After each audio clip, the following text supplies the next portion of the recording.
लेकिन इसने मुझे छुआ। नर्म चांदनी पर्दों से छनकर कमरे में मध्यम सी रोशनी बखेर रही थी। हर चीज नीलगो रोशनी में नहा रही थी, जिससे साए कुछ ज्यादा ही हकीकी महसूस हो रहे थे।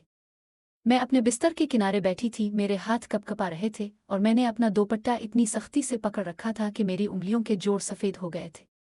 मेरे अंदर ख्यालात और जज्बात का एक तूफान बरपा था, जिसे काबू में रखना मेरे बस में नहीं था। हमजा मेरे इतने करीब था कि मैं इसकी हरारत महसूस कर सकती थी, लेकिन फिर भी हमारे दरमियान एक फासला था, एक दीवार जिसे मैं पार नहीं कर सकती थी।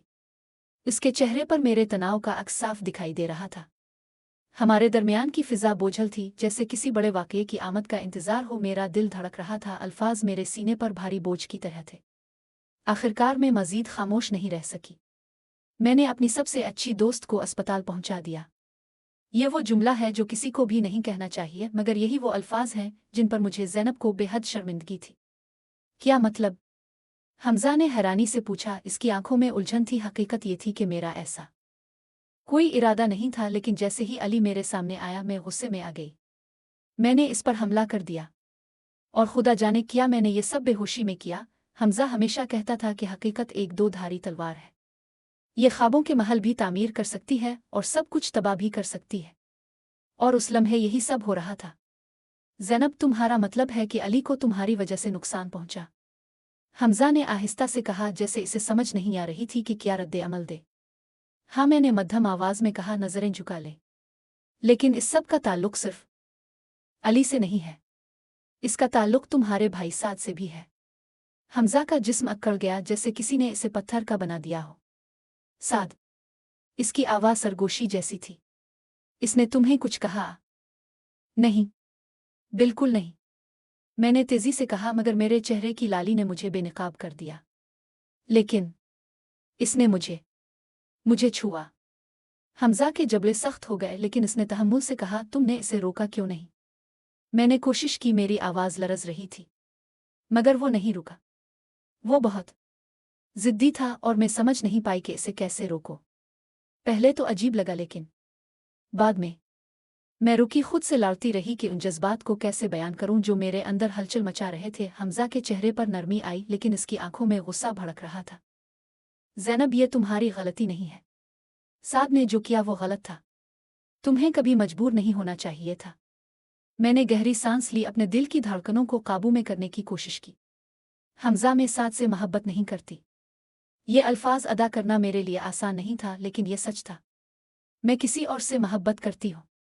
हमजा की सांस थम गई, इसकी आंखों में सवाल था। कौन? इसकी आवाज़ बहुत मध्यम थी। मैंने आंखें बंद करके खुद को संभाला, हिम्मत जमा की और आहिस्ता से कहा, तुम।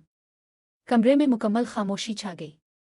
चांदनी में हमारा अक्स हल्का सा कांप रहा था। वक्त जैसे रुक गया हो। हमजा ने गहरी सांस ली और मैंने इसकी आंखों में हैरत, खुशी और नरमी देखी। ज़ैनब, मुझे अंदाज़ा नहीं था। मेरी आंखों में आंसू आ गए। मैं तुमसे बहुत अरसे से मोहब्बत करती हूँ, लेकिन कभी कहने की हिम्मत नहीं हुई।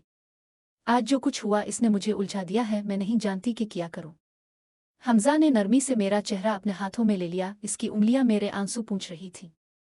ज़ैनब, जो हुआ वो तुम्हें परखने के लिए नहीं था। तुम मजबूत हो, तुम खूबसूरत हो, और तुम्हारी मोहब्बत का हक सिर्फ वही शख्स रखता है जो तुम्हारी कदर करे। मैंने खुद को इसके लम्स में महफूज महसूस किया। मैं तुम्हारे साथ रहना चाहती हूँ हमजा। मैं बस महफूज महसूस करना चाहती हूँ, मोहब्बत महसूस करना चाहती हूँ।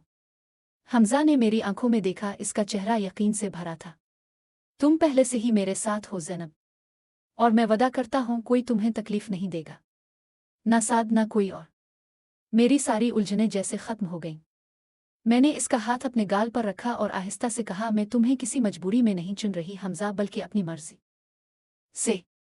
हमजा के होंठों पर एक नर्म मुस्कुराहट आई और मैंने इसकी आंखों में मोहब्बत की वो चमक देखी जिसने मेरे दिल को गर्म कर दिया। और मैं भी ज़ैनब, हमेशा। उन तमाम सालों का बोझ मेरे कंधों से हिट गया। हम चांदनी में नहाए एक दूसरे के करीब बैठे रहे।